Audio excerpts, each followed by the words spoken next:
On English India YouTube channel. This is Sarita Singh. आज के video lecture में हम जिस टॉपिक को डिस्कस कर रहे हैं वो है पार्टिसिपल फ्रेज। पार्टिसिपल फ्रेज क्या होते हैं, ये कितने टाइप्स के होते हैं और सेंटेंस में ये किस तरह से वर्क करते हैं, सेंटेंस में इनका प्लेस या पोजीशन क्या होती है जब इन्हें हम यूज करते हैं किसी भी सेंटेंस में। फ्रेजेस की ही सीरीज चल रही है। अभी तक हमने noun phrase, adjective phrase, adverb phrase और प्रीपोजिशनल फ्रेज को डिस्कस कर लिया है। तो आज हम पार्टिसिपल फ्रेज को डिस्कस करते हैं कि पार्टिसिपल फ्रेज क्या होते हैं।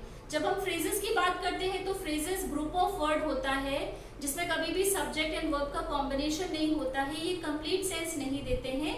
सेंस देने के लिए ये सेंटेंस के अदर पार्ट पर डिपेंड रहते हैं। तो पार्टिसिपल फ्रेज को देखते हैं कि पार्टिसिपल फ्रेज क्या होते हैं। Participle phrase is a group of word with no subject and verb agreement. क्योंकि फ्रेज है, पार्टिसिपल फ्रेज है, तो इसमें भी कभी भी सब्जेक्ट एंड वर्ब का कॉम्बिनेशन नहीं होगा, ग्रुप ऑफ वर्ड होगा।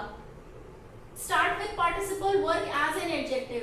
अब पार्टिसिपल फ्रेज है तो पार्टिसिपल से ही स्टार्ट होगा, जिस तरह से प्रीपोजिशनल फ्रेज प्रीपोजिशन से स्टार्ट होता है।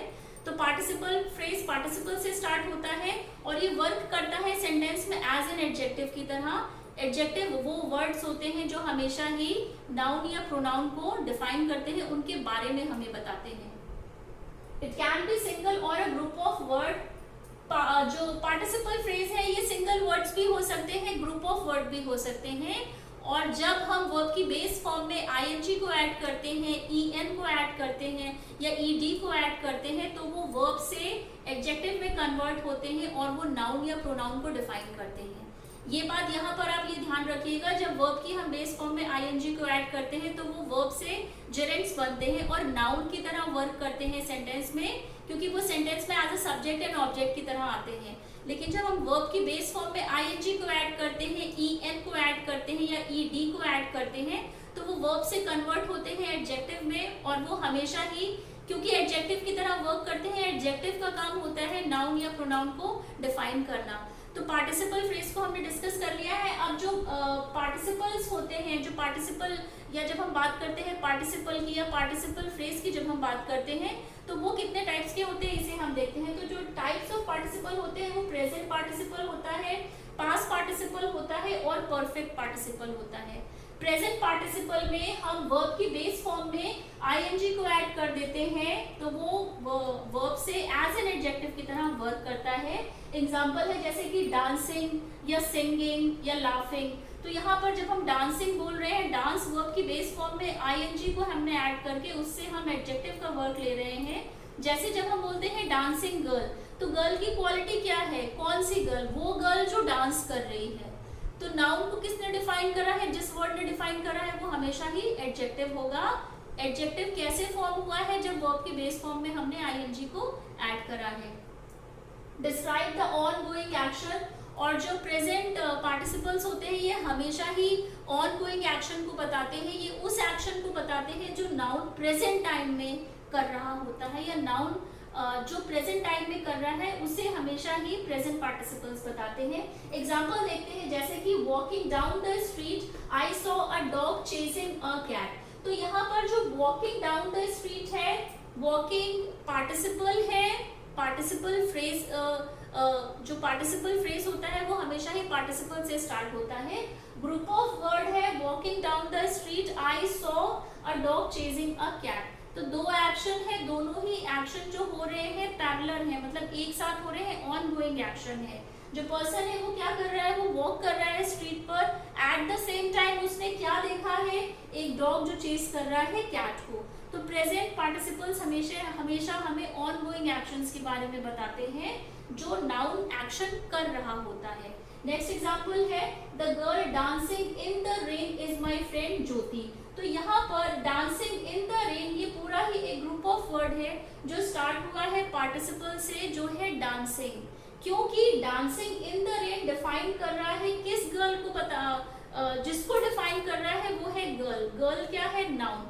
वो गर्ल जो डांस कर रही है रेन में इज माय फ्रेंड ज्योति। तो यहाँ पर नाउन को डिफाइन करने वाले जो वर्ड्स होते हैं या ग्रुप ऑफ वर्ड होते हैं उन्हें हम एडजेक्टिव या एडजेक्टिव फ्रेज भी कहते हैं।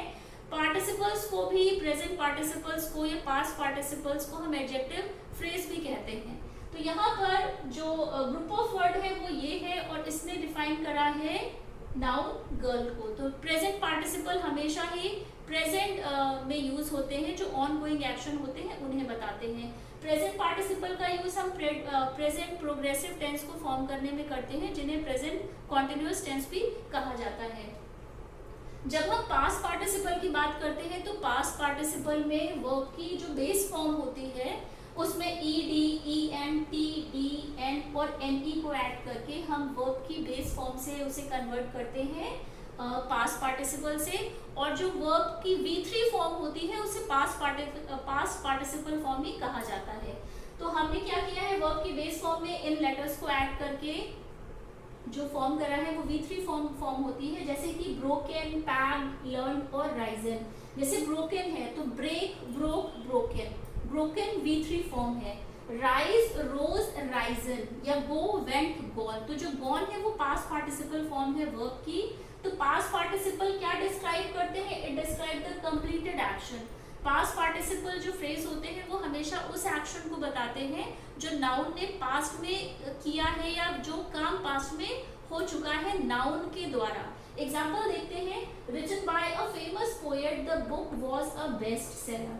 तो written by a famous poet ये पूरा ही एक ग्रुप ऑफ वर्ड है जो स्टार्ट हुआ है रिटन से। रिटन V3 फॉर्म है, पास्ट पार्टिसिपल से स्टार्ट हुआ है, पार्टिसिपल फ्रेज है, पार्टिसिपल फ्रेज में भी पास्ट पार्टिसिपल फ्रेज है।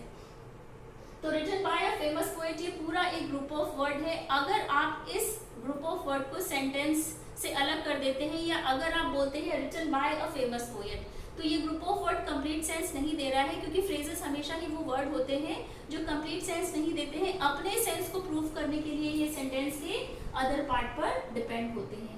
तो यहाँ पर the book was the best seller क्योंकि पास्ट का सेंटेंस है, written by the famous poet, लिखा गया था उसको पोएट के द्वारा। नेक्स्ट एग्जांपल है, exhausted from the long day she went straight to bed. तो पास्ट के इवेंट को बता रहा है क्योंकि वो एग्जॉस्टेड हो गई थी। एग्जॉस्टेड पास्ट पार्टिसिपल फॉर्म है, ग्रुप ऑफ वर्ड है, पार्टिसिपल फ्रेज है, लेकिन उसमें से भी ये पास्ट पार्टिसिपल फॉर्म है क्योंकि वर्ब के बेस फॉर्म में ईडी को ऐड किया गया है। तो ये ग्रुप ऑफ वर्ड है जो बता रहा है उस एक्शन को जो कंप्लीट हो चुका है पास्ट में। तो past participle form, past participle phrases वो फ्रेजेस होते हैं जो वर्ब की बेस फॉर्म में इन लेटर्स को ऐड करके बनते हैं, और ये हमेशा ही उन एक्शंस को बताते हैं जो पास्ट में कंप्लीटेड एक्शन को बताते हैं, हमेशा ही पास्ट पार्टिसिपल्स। परफेक्ट पार्टिसिपल्स वो पार्टिसिपल्स होते हैं जो फॉर्म होते हैं हैविंग प्लस V3 के कॉम्बिनेशन से, जैसे कि हैविंग गॉन, हैविंग सीन, या हैविंग रिटन, हैविंग स्पोकन, तो या हैविंग गॉन। तो परफेक्ट पार्टिसिपल हमेशा ही फॉर्म होते हैं हैविंग प्लस V3 से, और ये डिस्क्राइब करते हैं one event happened before another. और परफेक्ट पार्टिसिपल्स वो ग्रुप ऑफ वर्ड होता है जो हमेशा ही डिस्क्राइब करता है इवेंट्स को जहां पर एक इवेंट के खत्म होने के बाद में दूसरा इवेंट हुआ है। एग्जाम्पल देते हैं, जैसे कि having completed the work she laid down for rest. तो यहाँ पर जो पार्टिसिपल परफेक्ट पार्टिसिपल फ्रेज है वो है हैविंग कंप्लीटेड द वर्क। ये पूरा ही जो ग्रुप ऑफ वर्ड है ये परफेक्ट पार्टिसिपल फ्रेज है क्योंकि स्टार्ट हुआ है हैविंग प्लस V3 के साथ में। तो यहाँ पर क्या हुआ है, एक एक्शन के कंप्लीट होने के बाद में दूसरा एक्शन हुआ है, जैसे कि पहले उसने अपना वर्क कंप्लीट करा है, उसके बाद में she laid down for rest, उसके बाद में वो रेस्ट करने गई है। परफेक्ट पार्टिसिपल में एक एक्शन के कंप्लीट होने के बाद में ही दूसरा एक्शन होता है, और परफेक्ट पार्टिसिपल वो ग्रुप ऑफ वर्ड होते हैं जो उन्हीं एक्शंस को बताते हैं जहां पर एक एक्शन के फिनिश होने के बाद दूसरा एक्शन हुआ है। लास्ट एग्जांपल है, हैविंग सेव्ड इनफ मनी सैली बॉट हर फर्स्ट कार। तो दो एक्शन हुए हैं, पहले तो उसने मनी को सेव करा है, उसके बाद में उसने कार को परचेज करा है। तो हैविंग सेव्ड इनफ मनी ये पूरा ग्रुप ऑफ वर्ड है, स्टार्ट हुआ है पार्टिसिपल से। परफेक्ट पार्टिसिपल का एग्जांपल है हैविंग प्लस V3। तो आज के वीडियो लेक्चर में हमने पार्टिसिपल फ्रेज को डिस्कस करा है कि पार्टिसिपल फ्रेज क्या होते हैं, पार्टिसिपल फ्रेज कितने टाइप्स के होते हैं। अब जब हम ये बात करते हैं कि पार्टिसिपल फ्रेज का जो प्लेस होता है सेंटेंस में वो कैसे आते हैं, सेंटेंस की बिगनिंग में आते हैं, मिडिल में आते हैं या सेंटेंस के एंड में आते हैं, तो पार्टिसिपल फ्रेज सेंटेंस की बिगनिंग में भी आ सकते हैं, जैसे कि walking down the street, I saw the a dog chasing a cat. तो यहाँ पर जो पार्टिसिपल फ्रेज है वो सेंटेंस की बिगनिंग में आ गया है।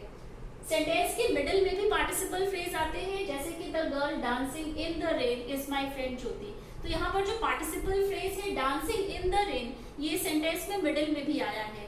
और जो पार्टिसिपल फ्रेज होता है ये सेंटेंस के एंड में भी आता है, जब वो डिस्क्राइब करता है उस एक्शन को जो सेंटेंस के सब्जेक्ट ने किया होता है।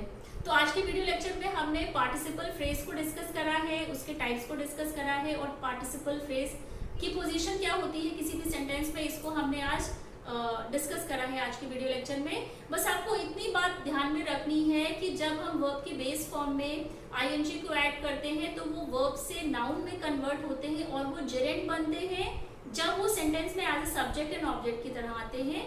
वर्ब के बेस फॉर्म में आईएनजी को ऐड किया जाता है, ईएन और ईडी को ऐड करके उससे हम एडजेक्टिव का वर्क कराते हैं जब वो नाउन या प्रोनाउन को डिफाइन करता है। तो इस डिफरेंस को आप याद रखिएगा।